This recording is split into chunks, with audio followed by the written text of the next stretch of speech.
mlitoka Tanzania mnajua Kiswahili ninachokiongea. Huyu ni msichana na huyu kijana wa kiume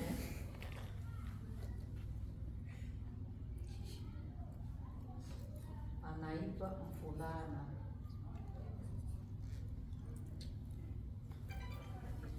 Mmeona hizi tofauti mbili? Huyu ni wa kike na huyu ni wa kiume. Kwa hiyo wakikuuliza vya onda we ni kijana gani, usiseme mimi ni kijana tu. Mimi ni kijana wa kike, msichana. Mimi ni msichana na huyu wa kiume anaitwa mvulana. Sasa ukiangalia kwa hawa watu wawili hapa, wana tofauti zao ambazo Mungu alikuja anaziweka. Bwana Yesu asifiwe. Amen.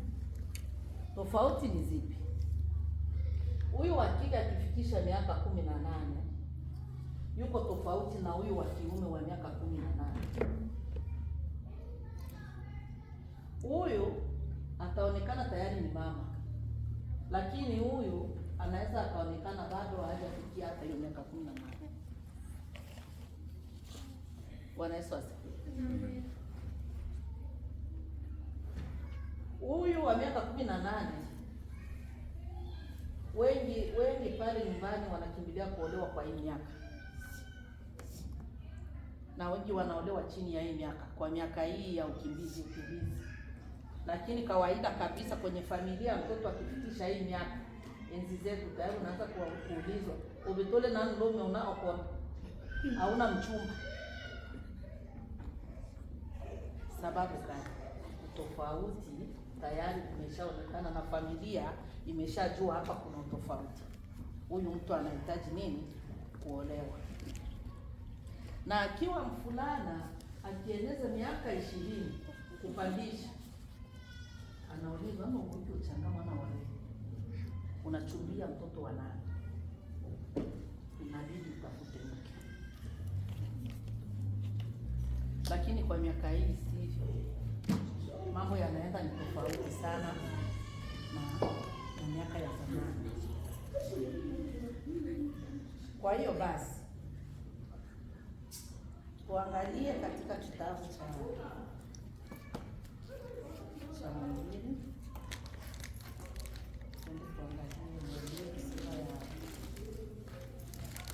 Tuanze Mhubiri sura ya 11 mstari wa 9.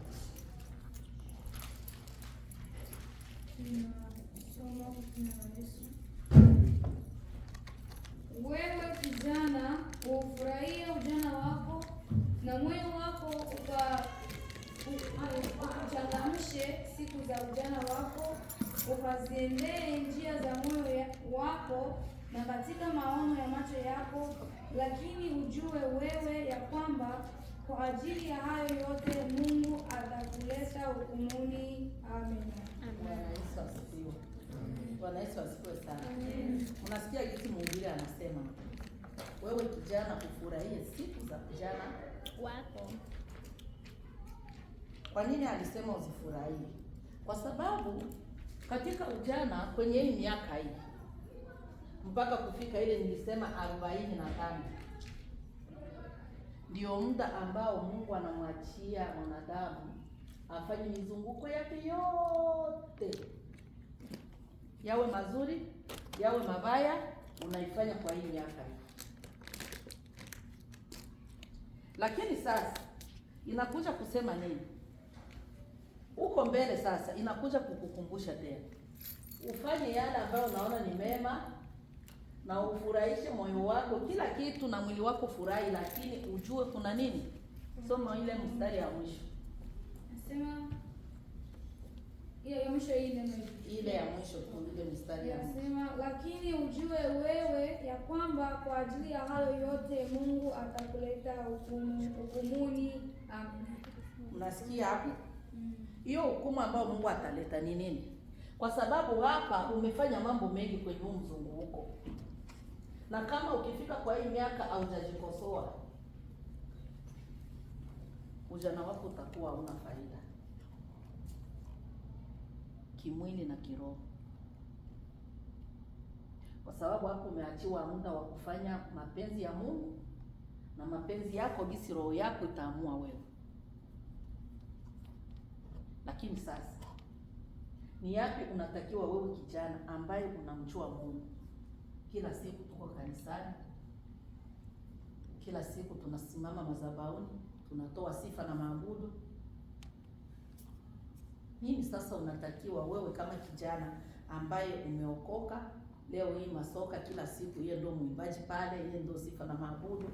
Alafu ikija kufika kipindi cha ile miaka 45 ndio masoka sasa anaanza kujiuliza, nilifanya nini mwa hii miaka yote? Aidha anashindwa kutofautisha mazuri aliyoyatenda kiimani na mabaya aliyoyatenda, anashindwa kutofautisha hivyo vitu.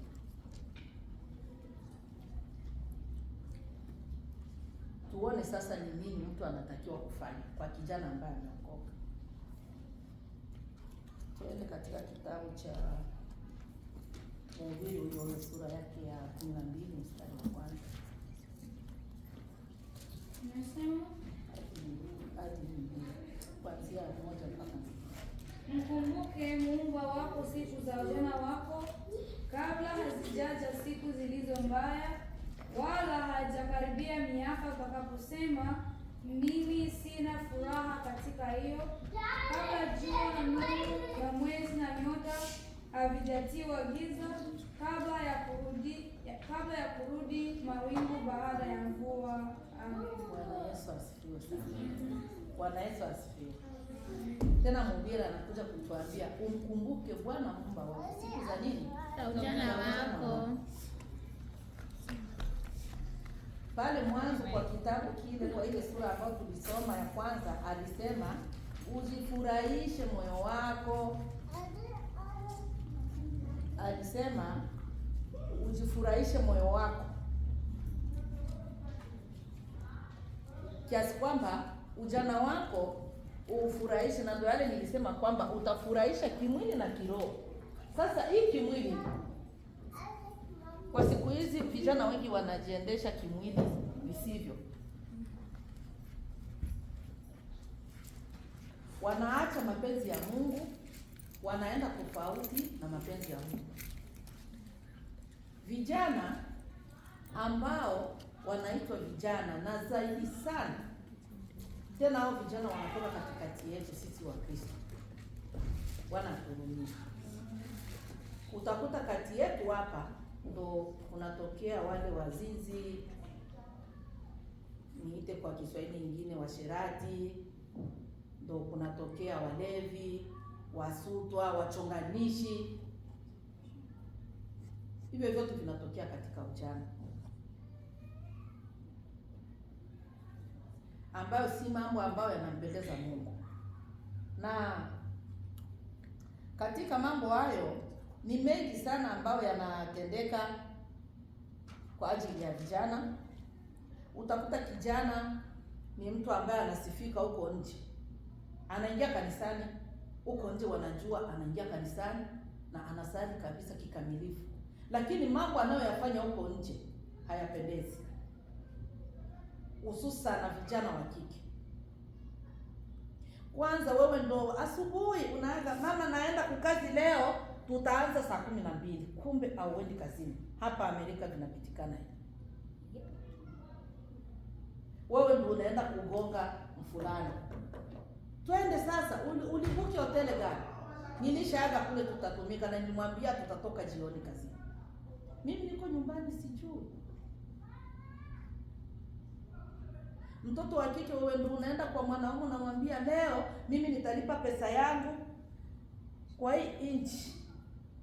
Kama uko kijana ambaye unatumika, tafadhali inabidi kuheshimu wazazi na uheshimu mikakati ya familia na umuogope Mungu. Zaidi ya yote kabisa muogope Mungu.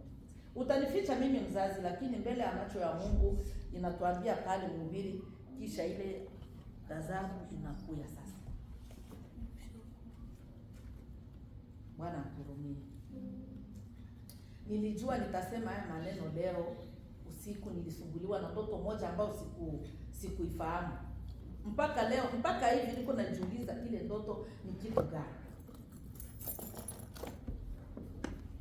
Sitawaambia, hiyo ni siri ya Mungu, lakini niwaonyeshe tu tuzidi kuzingatia maneno ya Mungu na kumwogopa Mungu. Bwana Yesu asifiwe. Kwa wewe kijana wa kike, mnafanya mambo mengi ambayo hayaonyeshi kama ni wacha Mungu. Biblia inasema, Methali anasema hivi, mtoto ambaye we mtoto heshimu sana mausia ya baba, na mtoto asiyekuwa na akili mzigo unaendaka kwa nani?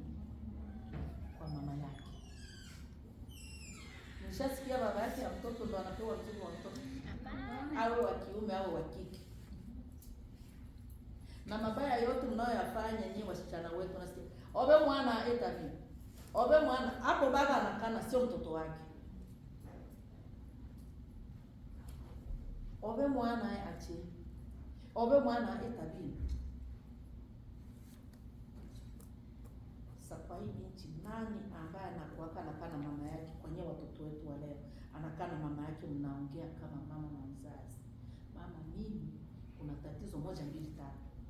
Batate yote walibakia Afrika na wengine walishakufa. Tate atatoka Afrika kuya hapa. Si mama ndo kila kitu. Unapaswa kumwambia mama, angalia 1 2 3, kuna hiki kinanisumbua, nifanye nini? Hata mchumba, mama, ule mfulana wa pale ananichumbia, we unaonaje? Lakini leo nakuaka nishapata mchumba, mwezi wa 7 tulishapanga takia kula kuku na atanioa 12,000. Msiongeze na msipunguze. Si inaonekana hiyo? Si inafanyika? Kipindi tuliolewa sisi, unakuja unasema nimechumbiwa na fulani wa kijumba wa familia fulani. Mzee anakuambia tunasikia, wewe ukae chini. Utakaa unasubiria sasa peleka ripoti niolewe. Utaitwa siku moja unaambiwa ile familia tunakataa. Leo si mnatuambia hakuna kuchaguliana. Hapo ndo mnaenda vibaya. Na hapo ndo mnapotea. Ukichaguliwa unasema ulinilazimisha niowe ambaye sikutaka. Ulinilazimisha niolewe ambako sikupenda. Kumbe ni tabia yako ulikuwa unaificha huku nyuma ya mimi mzazi ambao sikukuwa naijua. Nyumbani unajiweka wewe ni nyenyekevu sana. Lakini kufika kwa mume wako mambo yote yanabadilika. Hata na kule kwenye ule leo ataanza ono taike chiwa na nyai. Hawasemake taike chiwa na seki. Tata taike chiwa ni nyai. Nitakufundisha aje wewe binti yako kipindi hauna hata sekunde mbili ya kukaa karibu na mimi.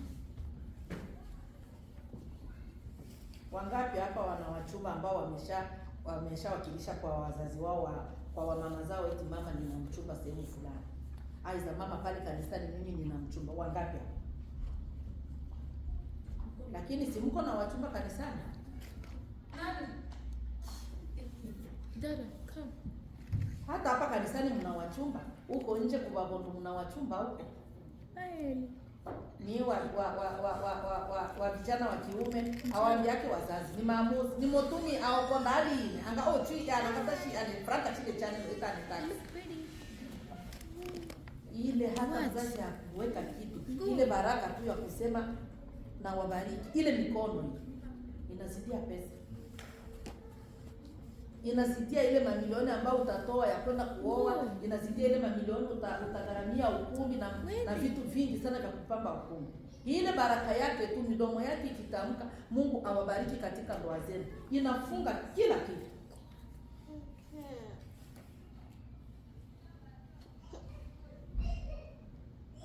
Unapaswa kuwa tofauti wa kijana ambaye anaokoka na kijana ambaye hajaokoka. Wa kiume siku hizi wananyoa nywele za ajabu, atanyoa hapa, anaacha nywele hapa katikati. Huruma. Mwavita akiona sina wanaenda kwapi. Kumbe anaenda vibaya. Alafu anakuja kwenu, debedesha ziko hapa, mikono iko hivi. Alikuja kwangu mtu mmoja, mimi napendaka kutia mifano ya kwangu.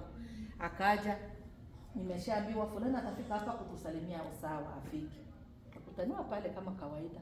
Akaja hivi, mifuko hivyo, mkostimu. Mwabio ema. Sikujibia, nilikaa kimya.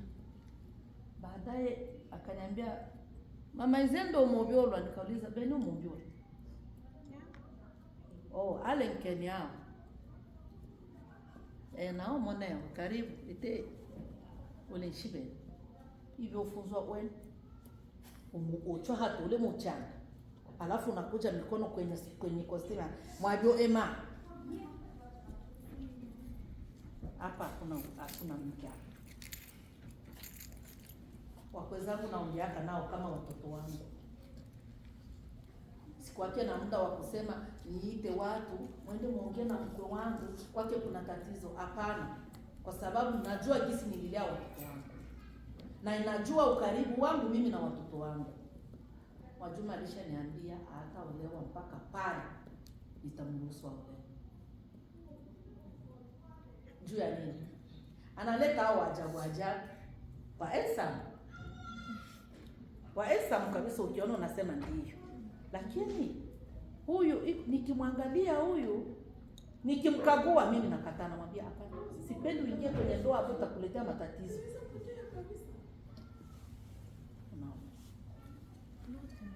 Sitaki uingie kwenye ndoa ambayo itakuletea matatizo. Na ndo uzuri wa mtoto kuwakilisha kwa mzazi. Mama, unaona aje mimi kuolewa na yule kijana? Mama, unaonaje mimi kuolewa? Na uangalie kati ya hao waliowaleta, kuna wamoja walioa ndoa zimeshaharibika.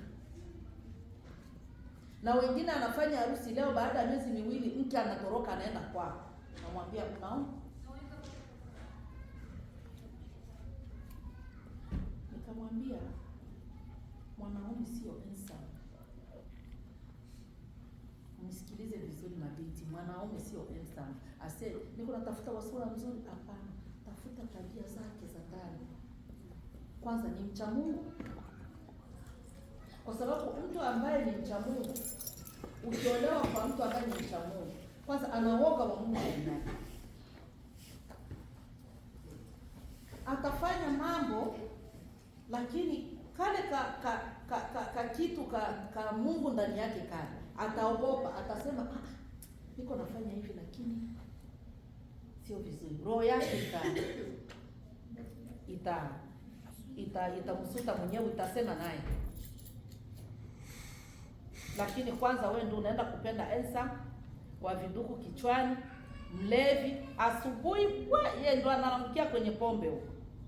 Akija sasa diki ondela kanga tolo sherea na kuolewa bino akiwa. Hiyo ni shida.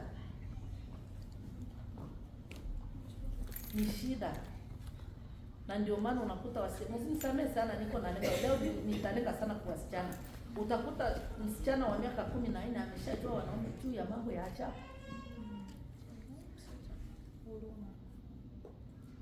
Kule Afrika ndo kuna watoto wengi walijitunza pale. Na ndo kulikuwa ugumu sana wa maisha. Hii wanja mnayonunua sokoni, unanunua mti ya wanja hapa madola ngapi, alafu unaichezea siku ngapi unaitupa. Sisi niwaambie, ile tulikuwa tunapata mafuta ya mbuzi, manona mamboji. Wakichinja mbuzi, ndo unachukua yale mafuta, unayayeyusha, unaunguza mpira ile walikuwa wanafunga mizigo kwenye beskeli. Unaunguza ile, ndo unachanga na ile manona ya mbuzi, unatia mkibiriti na kamuti kako doti loi. Unaona? Si ngumu. Hii maereni hii. Ukisema uvale kama huko kwenye mimi navaa hapa. Ulianza kuwinda miezi na miezi. Aswa sisi tulikomalia kwenye Ukristo. Nilikuja kutobolewa masikio na ukubwa.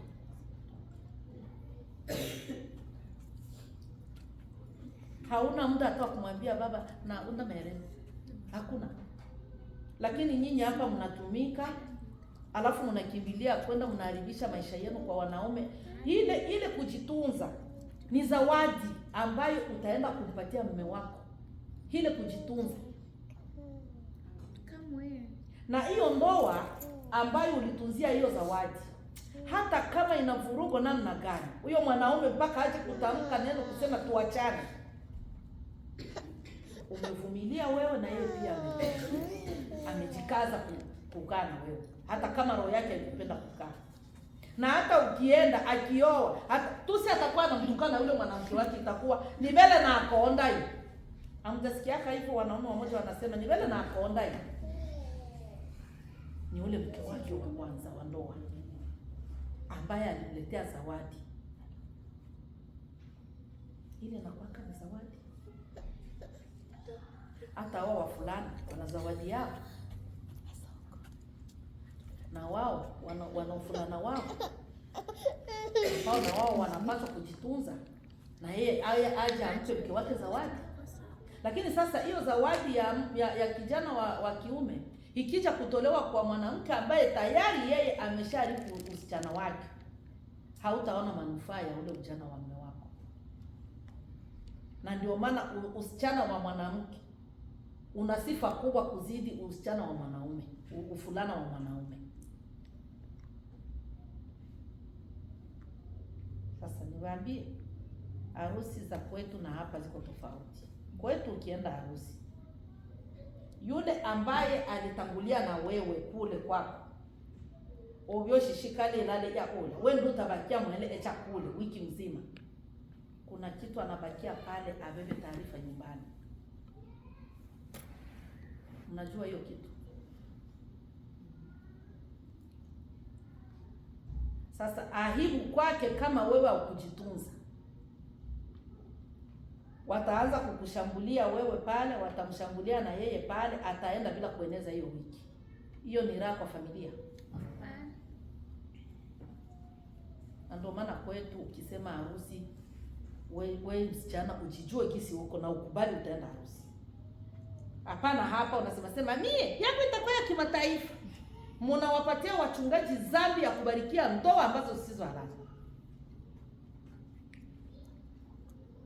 Harusi za hapa ni kama vile tu inakuwa ni mazoea. Yangu na mimi onekane ku YouTube, lakini harusi sio kitu ya mchezo. Kama unajijua gisi huko, basi waambie ile siku atakuja kutoa mali na niende.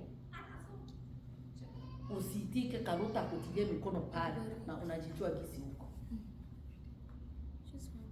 Hiyo ni dhambi tunawapa wachungaji. Wengine wanakuja kubarikia ndoa tayari katoto kalishakuwa tumboni kwa miezi 3.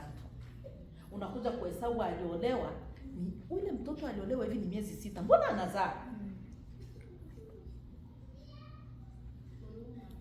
Vile viapo vyote na mwenye alikuapisha viapo na wewe mbingu inakusubiri. Ndio baadaye wanaita mko mnaambukiza wachungaji dhambi ya mke ambe. Dhambi yako mchungaji naye anaenda kuibariki, hajui. Mapema mwambie mchungaji, sisi kweli tunataka ndoa, lakini mimi tayari.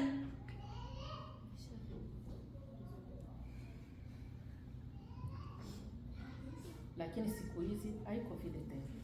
Sasa tayari wewe kule kwenye familia na uone Amerika gisi ilivyo na tatizo. Unakwenda kubaki na mtu shina yana unuinga ni mubengela aji. Kule kama mambo ni mabaya kama ni mazuri ni wewe kule na bashindo mikuru. Kwetu ilikuwa inasubiriwa tena kwa hamu kubwa. Ile siku unatoka kwenye madhabahu unapitilizia na mwako. Anakuja mchungaji jioni anawahubiria, mnalala. Kesho asubuhi yule wa kwenu na wa kwao na mume wako kumlango. Fungue mlango.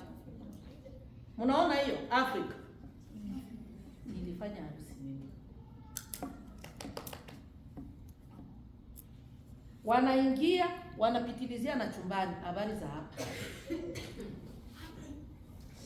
Kama ni nzuri watajua, kama ni mbaya watajua.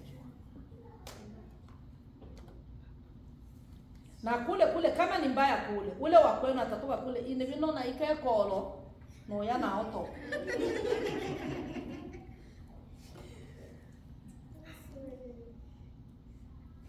na anabaki pale. Lakini siku ulitoka kule kwenu kule, wakwao na mume wako, ile siku alienda kukuchukua, tayari walijua tunapeleka mzigo wa aina hii. Unaona hiyo tofauti? Wengi wenu hapa hawataki hata kugabuliwa na wazazi, lakini siku ile kule kwetu nyumbani wazee wa kike watakuzunguruka. Tuone wale pale wanasema hatutakula, mtuletee taarifa ya mke wetu. Kama uko kamilifu, wanapaka pemba ya kulala hapa. Wakishaenda na ile pemba ya ile unga wa kulala hivi, wanajua tunapeleka envelope iko wazi. Wakienda na unga hapa umeshuka, wanajua hapa tuna wewe imefungwa. Hata ule atakayeenda kubaki kule atajisikia ile fieri ya kubaki juu anajua. Lakini kwa yule ambaye sio sahihi, utasikia mbele echa anaanza no yana siku chiveli nose na ai. Juu ya nini? Wampe tu ile nguo na aende. Na wengine walikuwa wanakataa, shole kata mwende. Beno mwenyewe kwa dongero yolo ni mwochu. Juu anajua tokea wapi? Nyumbani. Na wazaidi sana wale walikuwa wanajijua vile, hawakuwa wanajisema atafanya harusi. Hizo mila za nyumbani hapa zote zimekufa. Na ndio maana nyinyi watoto wetu mmeingia kwenye mambo ya ajabu. Salamu kidogo. Ndio. Kuna begi kama kuna mtu yale acha begi nje.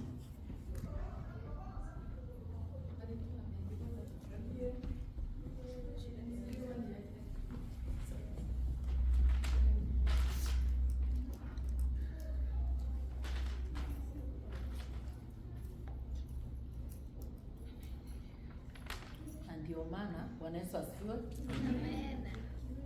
Na ndio maana ndoa nyingi hapa hazikai, kwa sababu ya kutuzingatia mambo fulani. Utakuta kwenu ulikotoka mambo yalikuwa hivyo, na ulikoenda mambo yamekuwa hivyo. Kijana inabidi kujichunguza. Wengi wenu hapa wanaandaa chumba, wengi wenu tayari wameshakuwa na wachumba, wengi wenu wanasubiria kuolewa. Kujiangalia. Alafu ukija kutathmini mambo, kwa nini mimi kijana niliharibu utu wangu? Hapa Amerika unapata pesa, unatumika, uko uhuru kununua mafuta, vipodozi vya kila aina. Lakini kitu gani kinakusumbua? Na ukishafika kwenye hii miaka ya 18, hapa ndo msichana huwa anaanza kutamani vitu vingi. Hapa uwe umeshajua mwanaume, uwe haujajua, lakini hapa itaanza kukuletea, ni mabadiliko tayari huwa yanaingia kwenye mwili wa mwanamke, awe wa kiume awe wa kike. Ndo inaitwa miaka ya kubale hii. Unatoka kwenye utoto unaingia kwenye ujana. Sasa hapa wewe kuanzia 18 ukienda vibaya hapa, na ujana wako wote utazunguka vibaya, hata uende kanisani, hata ufanye nini. Bwana asifiwe. Hata uende kanisani, hata ufanye nini, kama haukujifunga kwa hii miaka 18, ikiingia tu na unaenda gisi na kupeleka, unaenda vibaya. Utaomba, utaimba, utafanya nini, lakini zile tabia ambazo ulijijenga kuanzia hii miaka mpaka kufika hapa ku 30 kwenda 35 40 mpaka 45, ndo pale unasikia elaka otanaboeja juu ilimkuia hapa, akaikaribisha na akaivaa kama desturi yake nyingine ambayo alijijengea siku ile. Utakuta hata ni mzee iko anachumbia watoto wadogo. Utakuta hata ni mzee anafuatiwa na watoto wadogo, wa kike au wa kiume, kwa sababu alikaribisha pepo hapa ya uzinifu na ikamtawala kwenye akili. Na ndio maana niliwaambia nyumbani ukifikisha 18 wanaanza kukuuliza tukio bana chumba, kwa sababu waepushe kile kitu kisikutawale mapema. Niliolewa na hii miaka. Nilisema nitasoma, baba uniache nini nisome nini? Asema London lume konjo waosoma wiki soma niambia konjo. Mimi wa kike nilipewa ruhusa konjo. Wenye kuwa na miaka chini ya hii ya kwangu tayari walikuwa wameshaolewa, watoto wa baba mkubwa walikuwa wameshaolewa. Nikamwambia mimi nitasoma. Akaniambia nilishakusomesha, ulishajua kuandika na kusoma, olewa. Bwana wako atapewe barua ya mwanamke mwingine utasoma, olewa. Niliolewa na miaka 18. Nilikuta mume wangu kuna miaka 28. Tunazijana miaka ngapi hapa?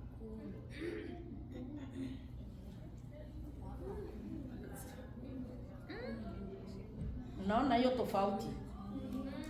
Nigusie kidogo hapo. Ukipenda ndoa yako idumu, usiolewe na bwana ambaye mnalingana miaka. Bwana Yesu asifiwe. Usiolewe na bwana ambaye mnalingana miaka. Au na tabia njema kama zitakuwa ni mbaya, lakini msilingane miaka. Akuzidi miaka.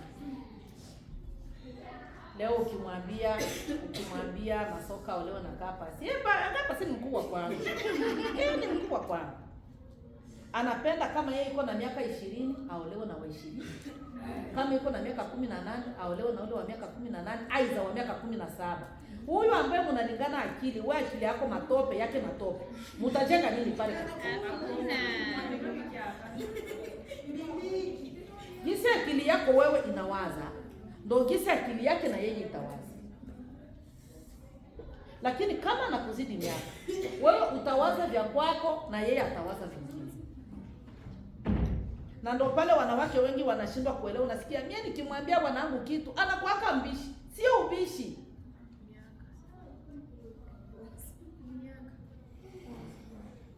Unaangalia kwanza miaka yako. Niko na miaka ngapi? Yeye iko na miaka ngapi?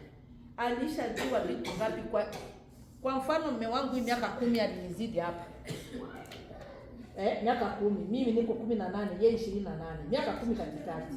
Kwa hiyo miaka 10 mimi mpaka nifikirie vitu ambavyo yeye alikuwa alishajua hapa mwa miaka 10. Si unaona kuna muda?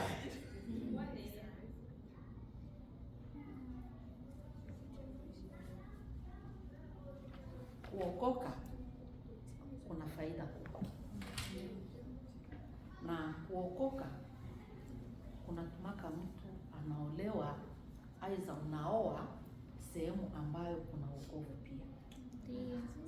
Malezi ya mtoto ambaye amelelewa kiimani na ambaye hakulelewa kiimani inakuwa na tofauti. Lakini kwa siku hizi mambo yameharibika. Hauwezi kujua huyu mfulana amelelewa kiimani, hauwezi kujua huyu msichana amelelewa kiimani, wote wameshachangana humo. Na yale mafunzo ambaye nyinyi watoto wetu ambao mko kanisani mnakwenda kuyachukua huko nje, ndio mnakuja kujiendeleza nayo katika kanisa. Bwana asifiwe. Walikuwepo wa vijana wa zamani, walikuwepo. Ukisoma kitabu ya Danieli sura ya 3, kwa sababu muda unaenda, Danieli sura ya 3, ile sura yote ya Danieli utasoma pale, utakuta kuna vijana wametajwa pale, wakina Danieli, Shadrach, Meshaki na Abednego. Ile sura yote utaisoma, utakuta wako pale na wanatajwa jinsi walienenda katika imani. Walikuwa hawajao, walikuwa watoto wadogo tu ambao walikazana katika imani yao, wanaomba kwa moyo, wanafanya mafungo yao kwa moyo na bidii. Na ndo ujana ambao umetajwa kwenye Biblia. Ndo ujana ambao umetajwa kwenye Biblia. Tunasikia jinsi Mhubiri alituambia katika sura yake ya 12. Unapenda wewe kijana wa namna gani? Unapenda wewe kijana wa aina gani? Ujana sio tu uimbaji wa kwaya. Aiza ujana sio tu kusimama tu, unasimama mbele za watu unasema, anajuaka kusema. Aiza ujana sio tu ule anafataka bafie ba beauty. Mwenzake kapasi anasemewa anafataka tu barembo kapasi. Huo sio ujana. Mke si sura, mme si sura.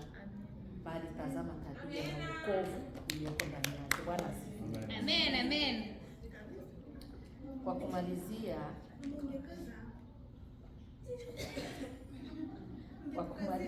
siku ya leo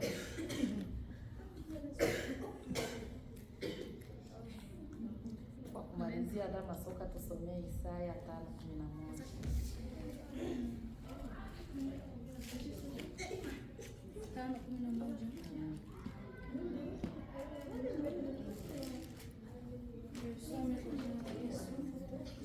Ole wao waamkao asubuhi na mapema, wapate kufuata kileo, wakishinda sana hata usiku wa manane, mpaka mvinyo imewaka kama moto ndani yao. Amen. Bwana Yesu asifiwe. Amen. Ole wao waamkao asubuhi na mapema, wakifuata mvinyo. Biblia inatamka mambo mengi kama vile mafumbo. Huo mvinyo umetajwa hapo, unaweza ukafikiria ni pombe, kumbe kwa lugha nyingine sio pombe. Mambo mengi kwenye Biblia yaliandikwa kama fumbo. Unasikia neno mvinyo, mvinyo ni pombe.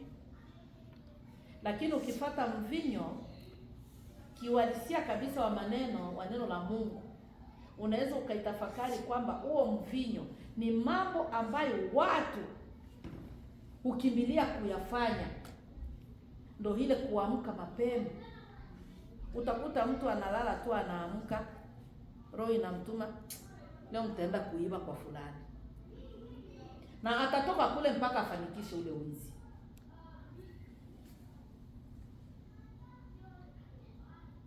Utakuta mtu anaamka, ndio hiyo kileo, hiyo mvinyo, anaambia leo nitakunywa pombe mpaka basi, na leo nitakunywa pombe, nitatukana mtu fulani na mtu fulani, na atafanya vile. Wengine wanasema leo nitalamkia kwa boyfriend wangu. Ndio ile nilisema, mnatuaga naenda kazini, mimi nafika masoka ni mwenye masoka ndi shiki ba ni busy ajabu asola mo sai mwabu suku hivi atete masoka unatoka kasa mwabu suku pale najua masaa yake, lakini kule aliacha anaanga atatoka usiku, tuko busy sana hii masiku, tuko watu wataenda, wagonjwa wataenda, nitabakia niko napanga vipi, nitaitika. Najua mtoto wangu Rosa pale anapiga, leo tutatoka saa 7 usiku, goals tuko busy. Kumbe tunatoka saa 6. Unaona hiyo kitu? Amerika inaenda vibaya. Hawa sasa wafulana ndo aswa. Tuko naenda state kuangalia rafiki yangu. Tutakuwa kule mimi.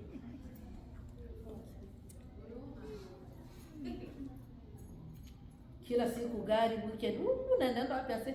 Niko naenda kuingia kanisa Roseville. Kitakuwa Roseville mimba. Unaona hiyo kitu? Anabeba jina la Mungu, analeta vitu tofauti. Bwana atuongoze sana. Na kwa siku ya leo ngoja tuishie hapo. Mungu atubariki kwa hayo machache ambayo tumeyaongea, kwa sababu nimechukua muda mwingi. Nafikiria niliambiwa dakika 30 na ni kwamba tupo na tutaendelea kuwepo kama Bwana ishivyo, tutaendelea kuwa pamoja. Na kizuri zaidi, vijana mzingatie kusoma neno la Mungu. Ndio. Itawasaidia sana. Hata mawazo mabaya yakija, lakini kama unazingatia kusoma neno la Mungu. Niwaambie vitabu vijana wanasomaka kwenye Biblia. Usiende kuanza mwanzo kisha Mungu akaumba mbingu na nchi. Utaishia Mungu anaomba mbingu na nchi. Soma Mezali itakusaidia.